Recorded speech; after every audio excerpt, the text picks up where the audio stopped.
Everyone is sharing this meme right now. And almost everyone is laughing at the wrong window. You've seen it. Two service windows, comic style. At the first window, there's a massive line of people under a sign that says something like, people writing their dream vibe-coded app. At the second window, people using vibe-coded apps. There's one bored guy leaning on the counter. The way most people post it, the joke is that vibe coding is a cope.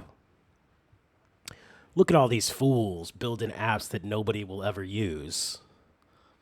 And if you think about an app as a product, sure, the meme is brutal. Thousands of builders and no customers.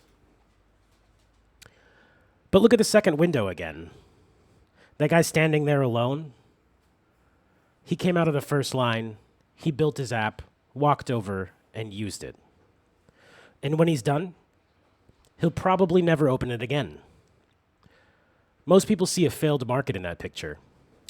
I see something new being born. And the meme captured it by accident. So here's my claim. Apps are dead. Long live apps. 2 years ago, I built a little single-page thing. One message bar, one working area in the page, and an agent behind it with a handful of tools it could use to change what was on the screen. It could listen to my voice, it could talk back, it could generate images, layout, text, whatever. All through HTML, all wired through one API. And the lesson that smacked me in the face wasn't about the agent at all. It was that the interface had stopped mattering. The agent could produce a UI in a moment. I'd use that UI for the moment, and then it was gone. I started thinking of interfaces like sand mandalas Tibetan monks make. Days of intricate work, and then they deliberately sweep it into a river. Except mine took 30 seconds to make, which makes the sweeping a lot less painful. Think about what disappears when you're the only user, and you know from the start that you always will be. You're no longer designing for 1,000 strangers.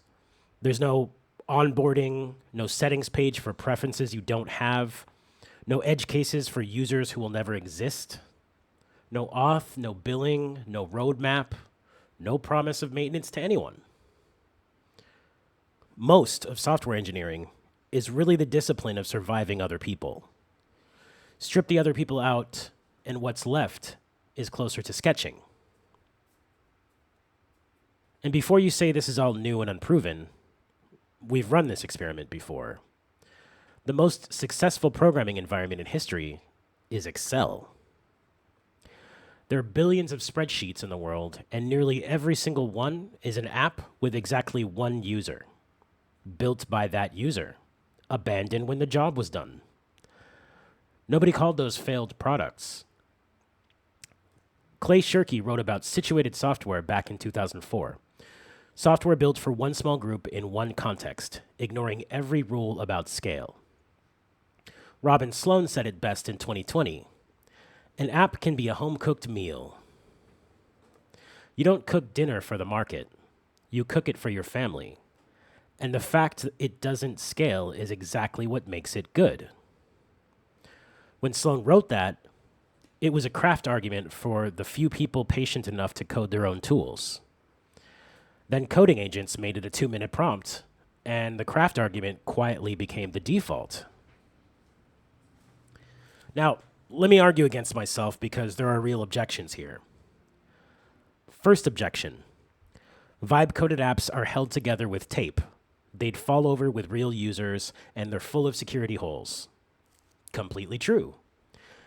And it mostly doesn't matter because falls over at scale is only a bug when scale was the plan. The industrial tier of software isn't going anywhere. Your bank, your hospital, anything that holds other people's data or other people's lives still needs actual engineering. And that tier might even get more valuable as everything around it gets softer. Second objection. We heard this exact promise from no code, and no code fizzled. The difference is the ceiling. No code handed you someone else's building blocks, and the moment your idea didn't fit their blocks, you were stuck. An agent writes actual code. Whatever you can describe, it can build. And if it's wrong, you just say so. Third objection, and this is the strongest one. The apps that matter are made of other people. A messenger with one user is nothing. A marketplace with one user is nothing. You can't print a network. Fully conceded. Products that are valuable because other people are inside them will stay products. What dies is the long tail underneath them. The utilities, the trackers, the dashboards, the little tools, the entire middle class of the App Store. That's the part that stops being a business and becomes a home-cooked meal. Which brings us to where the money actually goes. Because it doesn't vanish. Look at your own subscriptions. You've stopped buying apps. You subscribe to the thing that makes apps. It's the replicator from every sci-fi story. Once the machine can print anything, the market for printed things collapses. And all the value flows into the machine itself. Andreessen said, software was eating the world. Fine. Now agents are eating software.